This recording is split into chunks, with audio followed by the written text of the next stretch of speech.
So although extensive form games and normal form games look extremely different to each other, there's a very important relationship between them. Namely, we can always convert an extensive form game into a normal form game that is, for many purposes, equivalent, although in general much bigger.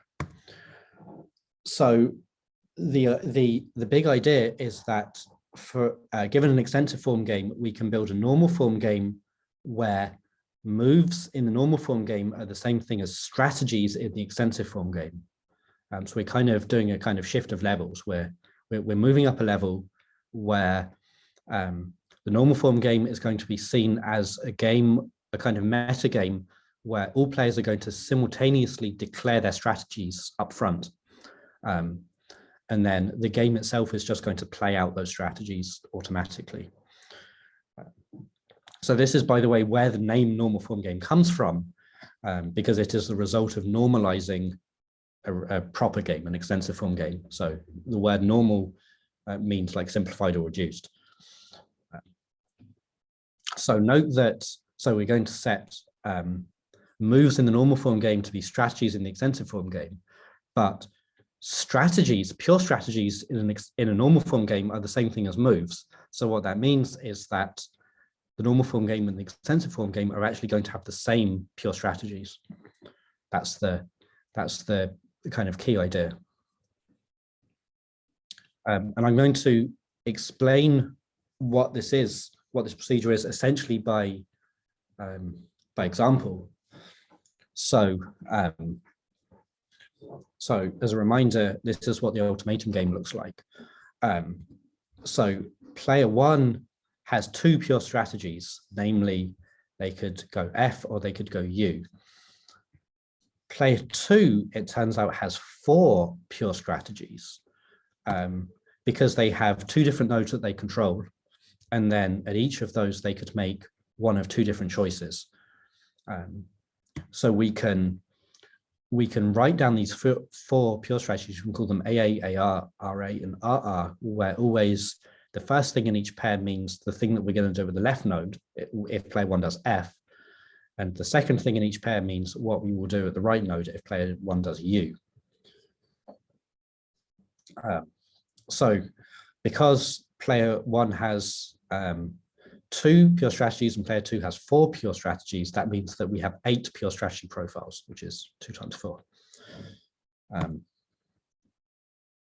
Now, when it comes to, so the payoff matrix of this is going to be a 2x4 matrix.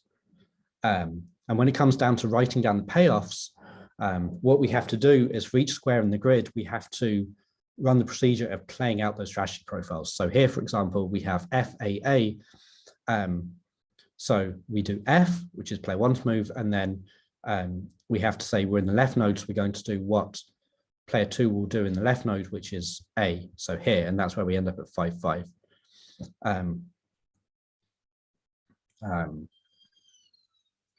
Yes, so we need to do this once for each cell, and we're going to get 8 pairs of payoffs.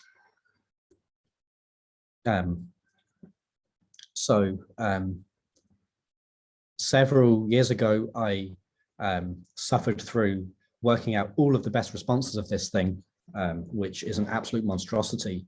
And there is still a chance that I made a mistake. So you can draw these 8 pure strategies on a grid like this, and you can just do the same thing. So this is a diagram where every arrow means that the target node is a best response for both players to the source node, and any node that points to itself is a Nash equilibrium in pure strategies.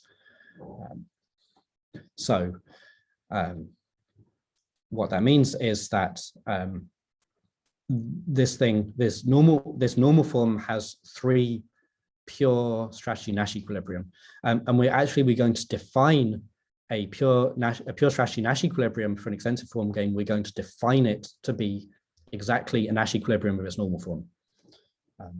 And note that this definition makes sense because these two games have the same strategies.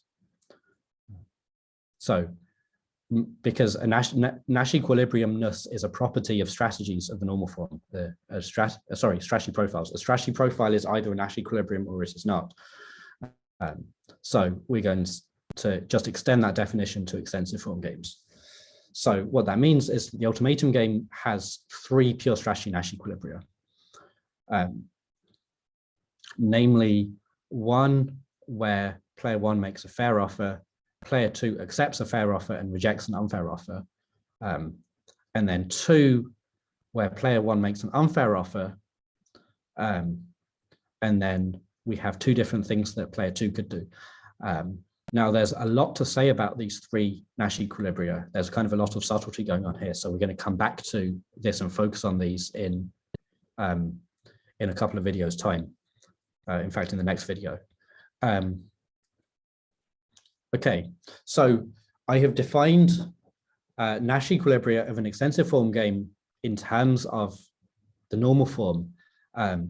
This is often not extremely useful because the normal form can be extremely large.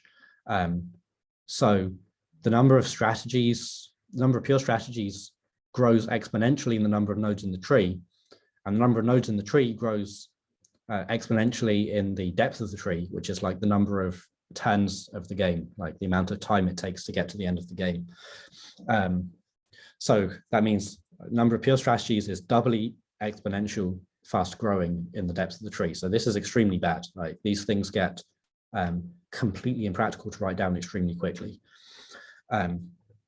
Fortunately, we can equivalently characterize Nash equilibria for extensive form in a different way without having to first work out the normal form, using things called one-shot deviations. So namely, if we have a pure strategy profile, that is a choice of action at every node, and we want to know whether it's the Nash equilibrium, what we do is we first check the path of play along this pure strategy profile. So the strategic play. So we get a path from the root to a leaf by following all of the highlighted nodes.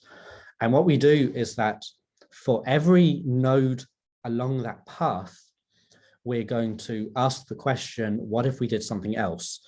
And in order, the rule to be a Nash equilibrium is that for every node, the payoff for following the path for the player who owns that node is at least as high as the payoff for following the strategy profile everywhere except at that node where we do something else. So that is to say, if we deviate and do just any other action at any node on the path of play, but everybody follows the strategy profile everywhere else, and this includes at subtrees that don't appear on the path of play, then that node's owner cannot get a higher payoff.